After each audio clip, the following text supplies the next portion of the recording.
I have been at Freed Hardeman at the lectures. I've enjoyed myself. I did get to see a lot of old friends. Unfortunately, a lot of my old friends are getting so old they can't get there. But that's just the way it goes. And got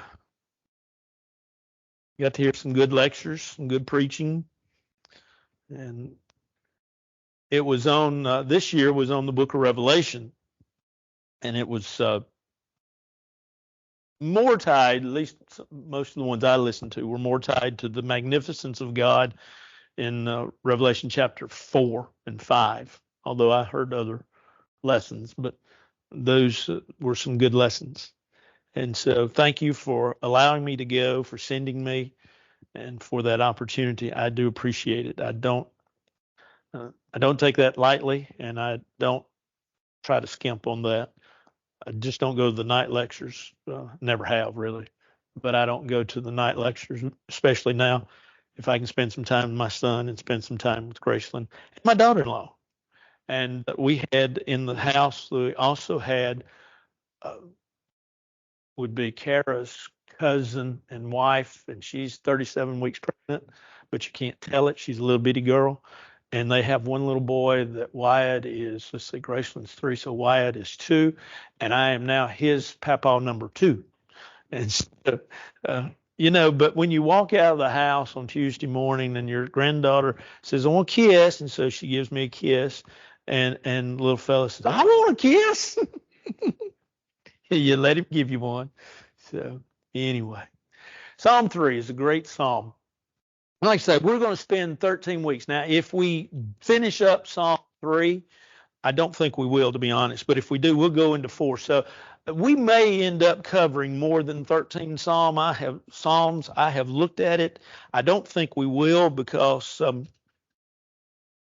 think all of them are of, there's so much stuff I want to bring out that we will do that, but we'll do 13 Psalms and then we will do something else. I'm leaning towards moving to 1 Samuel and studying the text there for 1 Samuel, but teaching it a little bit differently than what we've been studying the last 2-3 years. So we'll get there in time.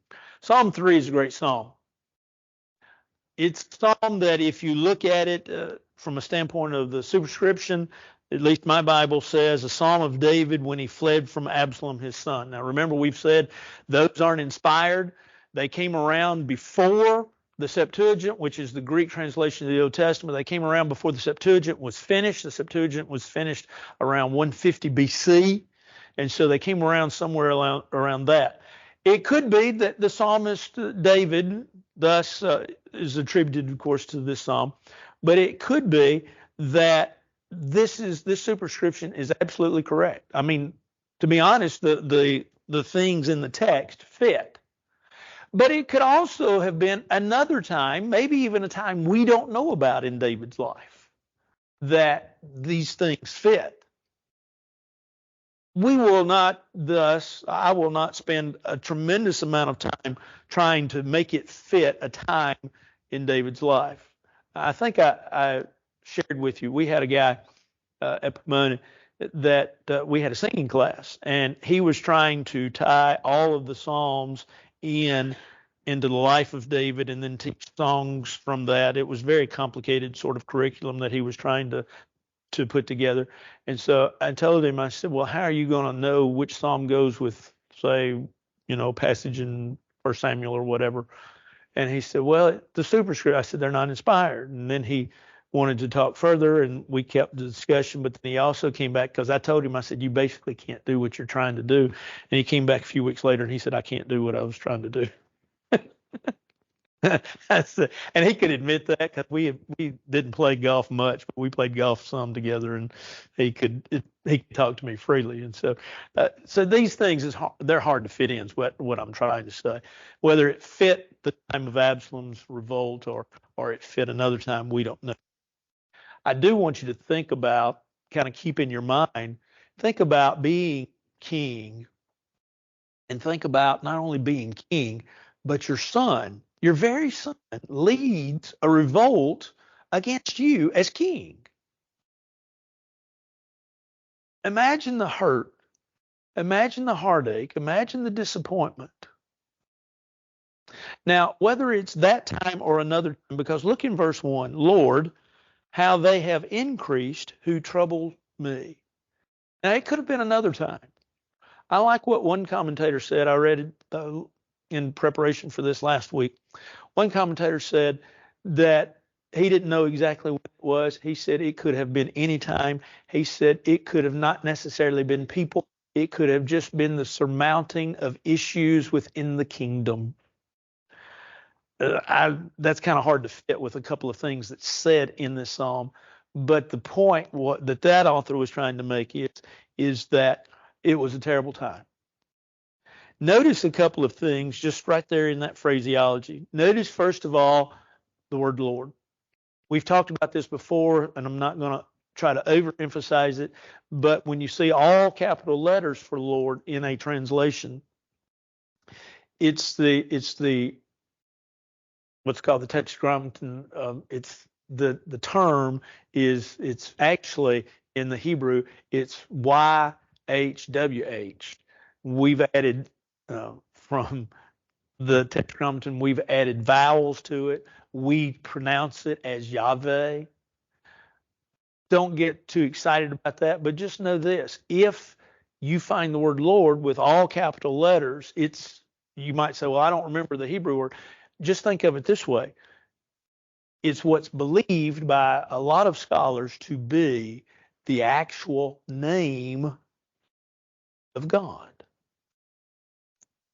God, the term God, the Hebrew term, and the Greek actually is theos, but the Hebrew term has more of the idea of deity, really.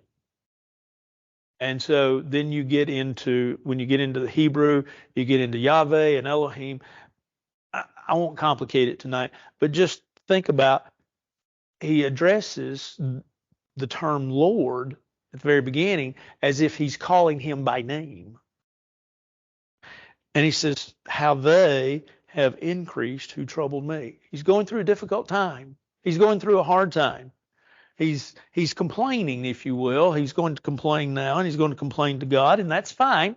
Complaints are all right, but notice what he said. Many are they who rise up against me.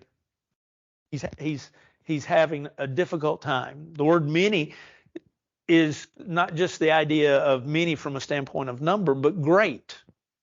It could have been one or two. It could have just been a terrible situation. Great.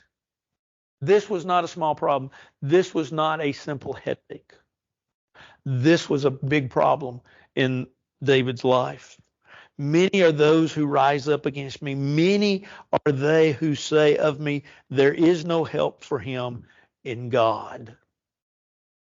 Now, we know God as our helper. Matter of fact, the psalmist will talk and discuss about how God's going to help him. But there were those that were saying, your problems are great. They are so great that God can't help you. God's not going to get you through. God's not going to assist you. And so he says, these folks have made these statements against me. They have basically piled it up and said, there's no way you're going to win. Some Bibles, I think, have sort of a title for this psalm as a psalm to a troubled heart. It's not a bad way of titling it if you were going to title a sermon from it. But there were folks, David said, that said, no help. God can't help you. And then you'll notice the word Selah. Selah is, in music, you have musical rests. And those musical rests, whether they're a quarter or eighth or whatever rest they may be, those are periods in which really it's a little silent, just for maybe a beat or half a beat or maybe even more than a beat, depending upon the rest. Those rests in music are there as whether you're singing or playing from a standpoint of purpose in music, if you study music theory, is to heighten what you're hearing and to emphasize especially that which is in between the rests. or that which is right after the rest, or maybe even that which is before the rest. It's to heighten your awareness of what's going on. This is believed to be, this word Selah, you'll find it some 47 times, 47, 45 times in the book of Psalms. It's a musical rest. It literally means, we don't really know the literal meaning, but it's the idea of stop and think about it. From a standpoint of, if I was to tell you really what I believe from my studies this word means, it just means, now stop and think about that. Stop and think about what you just heard. Ponder that. Meditate on that for a while. Spend time thinking about that. And so we'll see this word, Selah. We'll see it 3 times total in this psalm. We'll see it in many other psalms. Like I say, it's about 40, I think 47, it's either 45 or 47 times in just this book. And every time it's the idea of, see this. But it's why I brought up the idea of a musical rest, is because that is what some have said this word is that, if you'll recall, back before we began sort of 4-part singing, what you had were chants.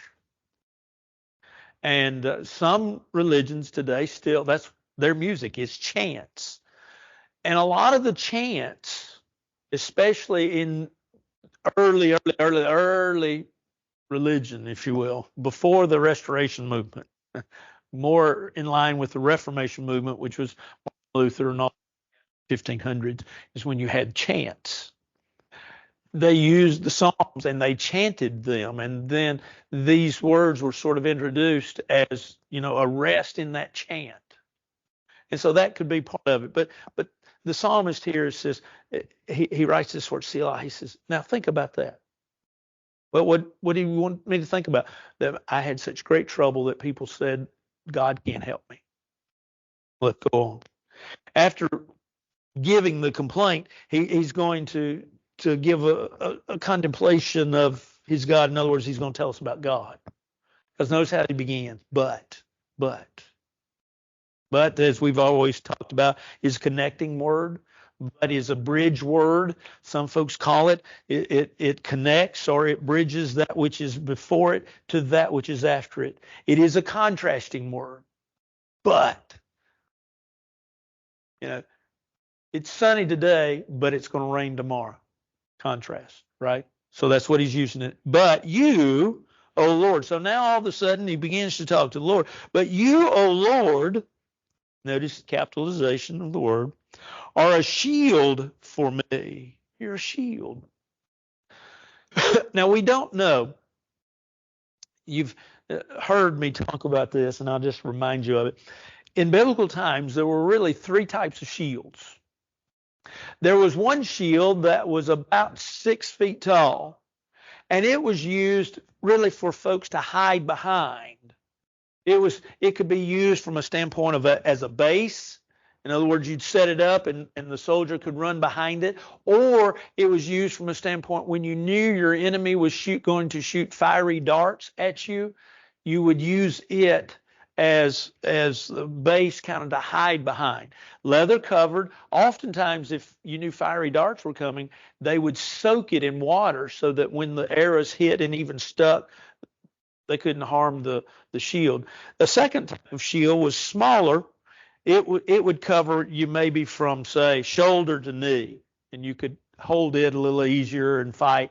It was a smaller shield. And then a third shield was even smaller. It was more like the trash can lids, the metal trash can lids that we have. You could use it to ward off the blows of who you were fighting with. And the Hebrew word doesn't give us distinction on which shield it is, but it's the idea of a shield here. He says, you're my shield. You're able to ward off. You're able to keep the enemy at bay, to keep the blows away. You're a shield from me, my glory, and the one who lifts up my head. You're my glory. You're the one that takes care of me. You're the one that lifts up my head. You're really the one that gives me the victories. You're my we have your presence, but You are my power, and you are my providence that I am relying upon. Because, notice what he says, I cried to the Lord with my voice. Now, we've already established the fact that he's got problems, and his problems are difficult. But now he says, I cried. And it's not the idea of I hollered. It's the idea of I cried. Tears. I cried.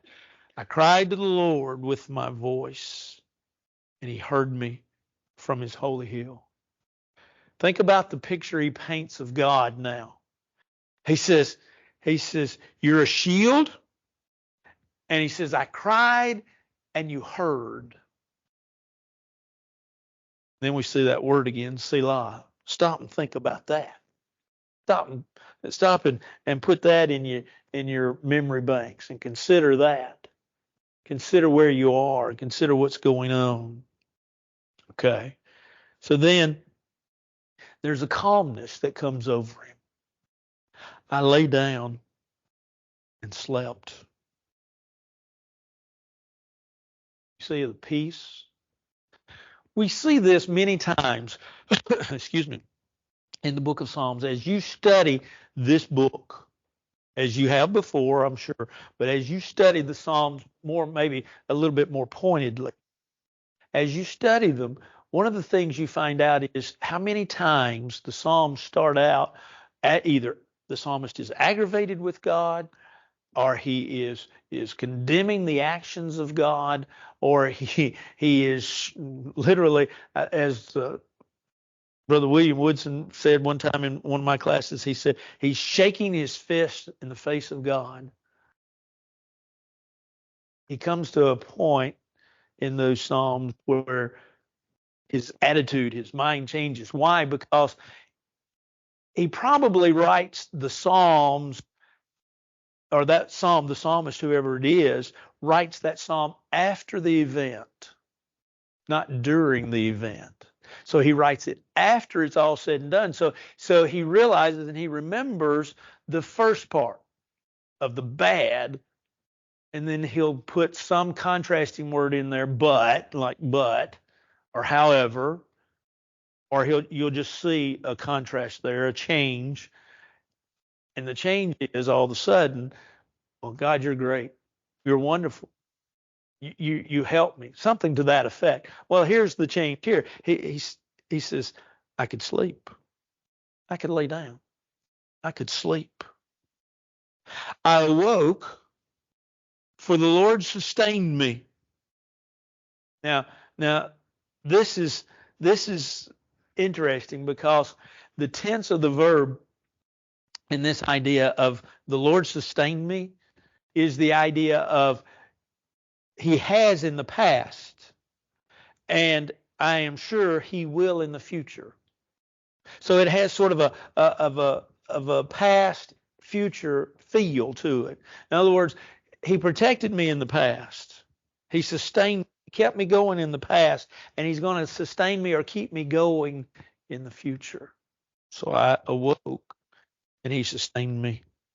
I will not be afraid of thousands of people who have set themselves against me all around.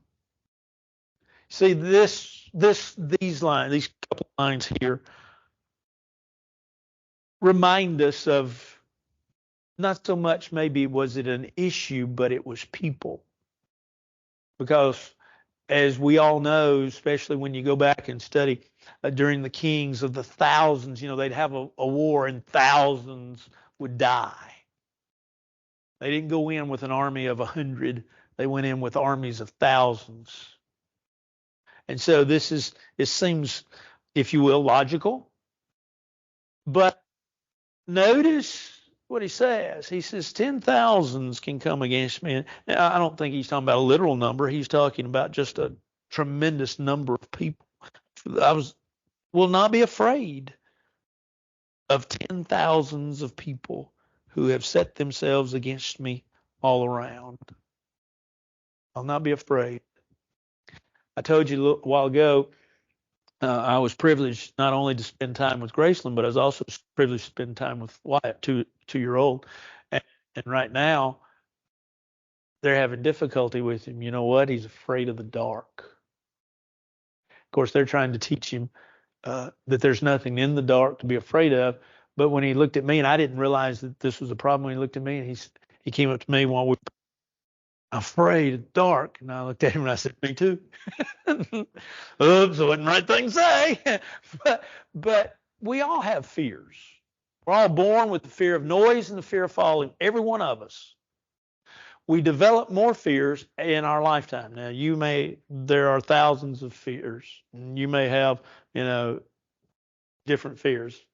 My fear is that, when I go across a bridge, I hold my feet. I don't really, but I want to hold my feet up. Why? Because I have the fear of having a wreck with a car going over a bridge. Now, I don't know why. I don't know where that's come from. But, I don't know what your fears are. But you may have fears.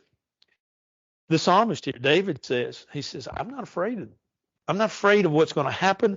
I'm not afraid of what these people are going to do to me. I'm not afraid of what might befall me. Why? Because he says, I know that you'll sustain me. I know that you have. And I know that you will. And so he then, in verse 7, calls for help. It's interesting. Arise, O Lord. If you'll notice, throughout this psalm, he refers to God as Lord, all capital letters, referring to his name. He says, Arise, O Lord. Save me, O my God. In many ways, if you think about it, when he says, Arise, O Lord, it's as if his faith is there because of what he has said in verses 3 and 4 especially. But while he has this faith, he's afraid God is not as active as he should be, because he calls for him to arise, get up. When you get up, you're about to do something, right? You all have, we all have grandchildren, and that's what they tell us. Come on, get up. I know I'm boring you with Graceland, but this happened this morning. Is it true? We got up early to eat breakfast and just to play for a little while before I had to leave. And Graceland said, Papa, come get in the floor. And I got in the floor, and I'd hardly got my backside on the wood floor. And she's saying, Papa, get up. Yeah, sure. Yeah, Papa moves that fast. No, Papa doesn't move that fast. He moves, thankfully, but not that fast. Well, this is what the psalmist says. Arise, save me, O my God, for you have struck all of my enemies on the cheekbone. You've broken the teeth of the ungodly. He's seen God fight for him. I don't know the answer to what I'm about to say. I don't know if the psalmist had in mind, he's writing this afterwards, and he's saying that in the midst of all this, I saw my enemy overcome. Or if he's saying in the past, I saw my enemy overcome, and I know you're going to do it this time. I'm not sure. And I don't know really any way of saying that anybody can definitively answer that question. You can read different guys and they'll take, well, I see it this way, and another guy, well, I see it this way. But I think it's interesting that what he's basically saying is, God, I know you're going to get up and do this, but save me. Save me, O God. You've struck my enemies on the cheekbone. You've broken the teeth of the ungodly. In other words, they have no more fight in them because they have no bite to them. They can't overcome. And then he says, it's a great thought, salvation belongs to the Lord. I use this verse quite often. Salvation belongs to the Lord. This is not the only time. There's several times actually in the Bible that phraseology is used. It would appear, though, if you take that statement in this verse or in this psalm within the context of what he's saying, This is not the salvation that we would think of from the standpoint of the blood of Christ, baptism, the blood of Christ. This is salvation from the standpoint of from enemies. Save me from my enemies. I think you can apply it because, like I say, it fits from other texts that salvation belongs to the Lord. Lord, you can save me. You saved me spiritually. But I think within this context, it's more along the lines of the physical. Salvation belongs to the Lord. Your blessing is upon your people. You've blessed your people. My enemy's been reduced to harm less. They can't overcome me. And God, you're going to save me. And so he asked the Lord to save him. And then there's that word, think about it. Think about it. Something somebody'd like to say or ask before we look at some application. Well, let me ask you. I really meant to ask you this as I started and forgot, so I apologize. So maybe we'll backtrack a little bit. Do you have faith? Do you trust in God because of what he has done for you or what he will do for you? Probably most of us here tonight, we would say both. Both.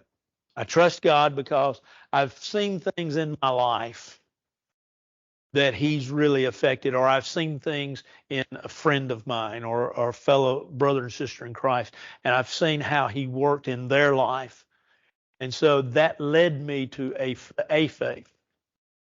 But my faith has grown deeper now through things in my life. But I hold to him and trust him because I believe that he'll continue to do such. That's probably where most of our faith is, or at least I hope it is. There's nothing wrong with just saying, well, because of the past, or there's nothing wrong with really saying, well, I trust in him because of what he does or what he will do. But ultimately, you have to ask yourself, why did you come to believe what you believe? Well, I read the Bible. Good. So those are things of the past. Maybe not in your life, but in the lives of others. Faith is really a combination of the two. I'm not saying you have to have one over the other, or one to the exclusion of the other, or that one is wrong and the other right. But generally, faith is the idea of I've seen, but I know. Think about what the Hebrew writer says in Hebrews chapter 1. Faith is the substance of things hoped for. Hoped for. Hope is that which you anticipate, that which you expect, but yet not which has come to pass, right? So faith is the substance of things hoped for. The evidence of things not seen would imply the things of the past, right? So faith is a combination of the things in the past, but things that you hope will take place. And that hope is, as we've defined it so many times before, that Greek word elpis, which means the idea of looking forward to something and truly believing that it's going to take place. Second coming of the Lord, Judgment Day, salvation, things like that. And so that's something to ponder with regards to this, I think, psalm. He's trusting in God based upon what he's experienced. Now, look at this psalm from a different standpoint for just a second.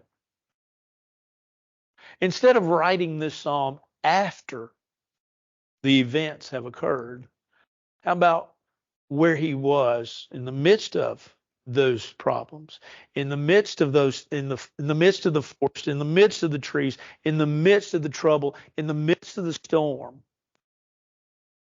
sitting and writing this psalm? Don't think he could have done it, really, to be honest. It reminds us of the idea that if you have a storm in your life, be patient. Be patient. Don't like storms from a standpoint of, and I'm not talking about rain and thunder and lightning. I'm talking about difficulties in my life. Don't like them. Don't like them. You probably don't either. And we always want them to be finished and be finished quickly. Sure. I think this is a good one to go to. You might say, well, I don't have, my problem is not because of people against me. No, but think about this. Think about from a practical application standpoint. Let's move to that area now. One of the great ways to look at this psalm, I think, is to answer a question. Why do I need God in my life? Well, the psalmist had trouble, but he gives us some insight as far as why we need God. Verse 3, you're my shield. Now, doesn't mean that the blows aren't going to come, and it doesn't mean that some blows aren't going to get through. You're still going to feel it. But you're going to protect me. So there is a protection that God offers. Still, we still have Christians still have storms. Look at Jonah, look at Jeremiah, look at Paul, look at Peter, just about anybody in the Bible. And they had storms in their life. But he's going to protect us in the midst of those storms. Why do we need God in our life? Well, he's the shield. You could finish that out and say, well, he's the one that carries me through. He lifts up my head. It's the idea of he gives me the victory. He lifts up my head. But how about verse 4? I can pray. He'll hear me.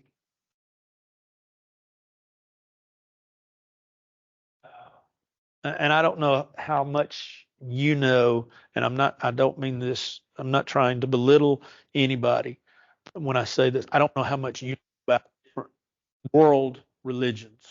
I mean, there's Confucianism, Taoism, Islam, Shintoism, Buddhism, and we got it all here in Nashville. Aren't we lucky? But I don't know how much you know about those religions. And those religions have prayers.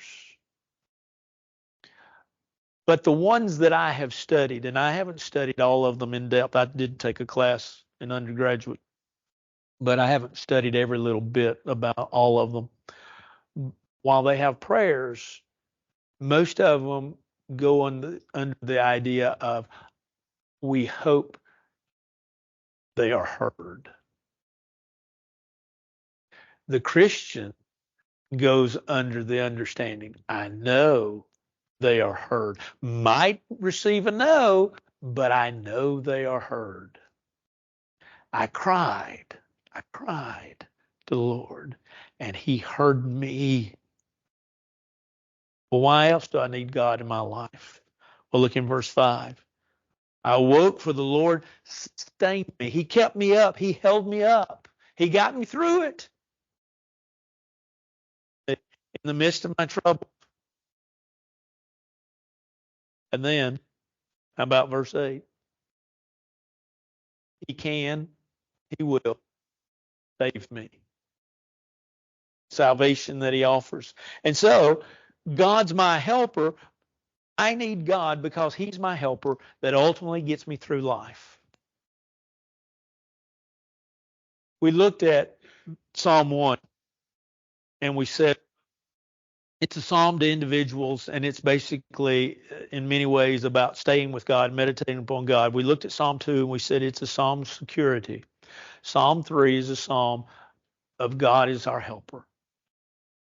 Now, what are some other practical applications we can give? Well, how about the fact that God gives us a victory in times and where we can turn to him in prayer and need help?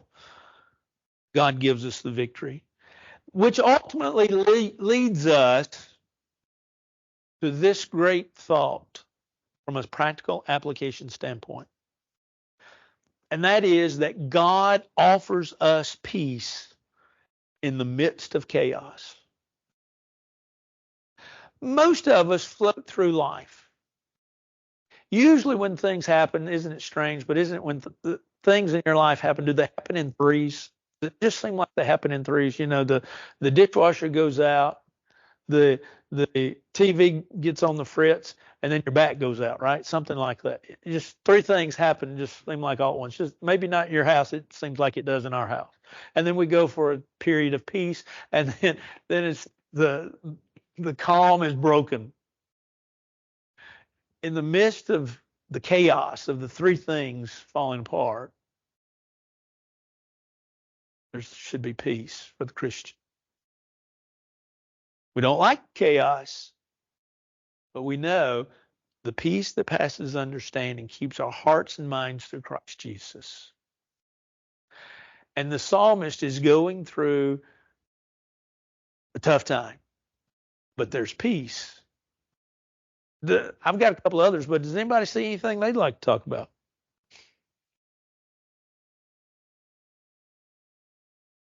Sure. Seems like it, doesn't it? Sure does. Sure does. Yeah, matter of fact, I was talking to a good friend yesterday, and preacher friend, and he had funerals last week, one Monday, one Wednesday, and one Friday. And so it's a large congregation actually. It's a congregation of 1,200, I think. So they would have more, but yeah, it does. I don't know, for whatever reason, maybe it's not true, but it just seems like it. Of course, that's like it has nothing to do with the subject. But I told a funeral director once. He thought I was crazy till he got to checking his records, and he said, "You're right." And I wanted to have that frame because I get told that very little, but as a general rule, people die all through the year. There are more funerals when the sap is rising and when the sap is falling. I preach more funerals in the springtime and in the fall of the year than I have. And like I say, now death happens. You can't say, "Well, I'm going to die in March," or "I'm going to die in November or October." Well, it starts falling in October. No, it is to say that there seems to be the seasons. It could be gravitational pull. It could be a lot of things. Who knows? But well, no, I looked at my records and I saw that, and I talked to an old preacher, and he's experienced. I talked to two or three, and they experienced the same thing. And I went to a funeral director. Matter of fact, he was a member of the church, and he was a friend of mine. And I said it, and he said, "You know what you're talking about." And that year, and this was in a small community, he had done over 100 funerals, and he got to look at the records, and he said, "You're right." And I said, "Well, thank you." I liked Larry from that time on. His name was Larry, by the way. I liked him from that time on. Any others? I got a couple more. Like I say, God is our helper, but we answered the question, why do we need God? But I think a great lesson to pull out of this, I think you can pull it out spiritually, even though I know in this context he's talking about physical, but salvation belongs to God. Now, look at it physically. Providence of God. God takes care of us. God watches over us. Things may not end the way we want them to end. Diagnosis may not be the way we want it to be. Toby Keith died. Now, I don't care what you think about him, what you think about his music, but just think about there was a man that was very famous country singer that ended up with stomach cancer. Last time I saw him do an interview was about 3 or 4 weeks ago, and boy, he looked like he was about dead in comparison to the way he used to look. And it was kind of interesting because I saw today at lunch, I was looking through some stuff at lunch, and it talked about he had given an interview like last week, and he was talking about getting back out and giving a concert to the fans. He couldn't wait to get out to see the fans, and he was sorry he had disappointed them because he had been away from entertaining for, I don't know, a year or 2 years. And so he was sorry about that. Well, from all indications of what I know of him, he was not a deeply spiritual person, deeply religious individual. But it was always that idea of, I'm going to get out, I'm going to do. We don't always get those druthers. my dad had non-Hodgkin's lymphoma, and non-Hodgkin's lymphoma, basically you take treatments for it. You can get it in remission, and if it comes back in 7 years, it's pretty much going to get you. And Dad's came back in 6, and it got him. But I remember taking him home from the hospital. He got dismissed from the hospital. Shouldn't have, but anyway, he did. And I remember taking him home and getting him out of the car. Had to push and pull because he was too weak to do it on his own. And I pulled him out of the car, and he looked back towards his garden, and he said, "Will I ever be able to do that again?" And I told him, I said, "Well, Dad, just depends on, you, and it depends on a lot of things. But reality of it is that I knew, although Dr. Smith wouldn't tell me, I knew that we were pretty much towards the end. And Dad lasted 5 days from that, 4 days from that. Dad passed away. That didn't end the way we wanted it to end.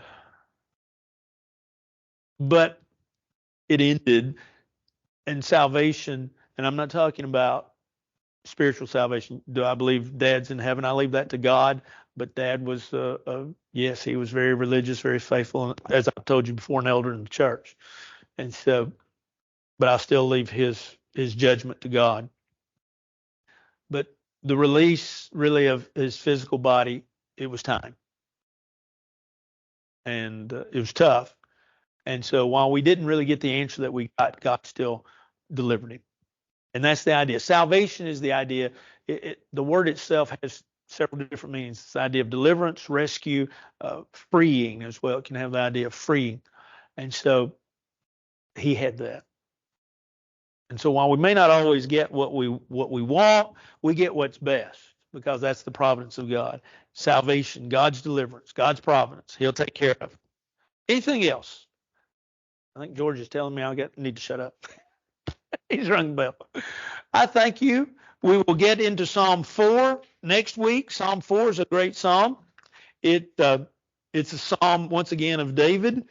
It's believed to be a night prayer. And it's a good one to offer at night because it talks about, and so kind of read it a couple of times before you get back next week, but it talks about security that God gives us. And I think you'll enjoy it. I always enjoy reading it and studying it.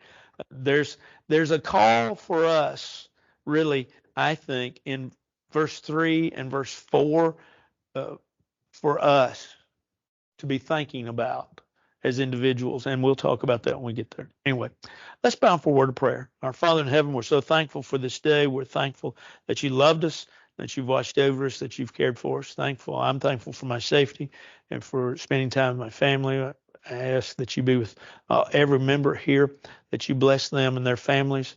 We ask that you be with those that Jay mentioned in the announcements earlier, that you'll watch over them and keep them. Be with this congregation. Hold us within the hollow of your hand as we hold to you. For this is our prayer in Christ's name. Amen. Y'all have a great, great week. Thank y'all. See y'all Sunday, if not before. Love y'all.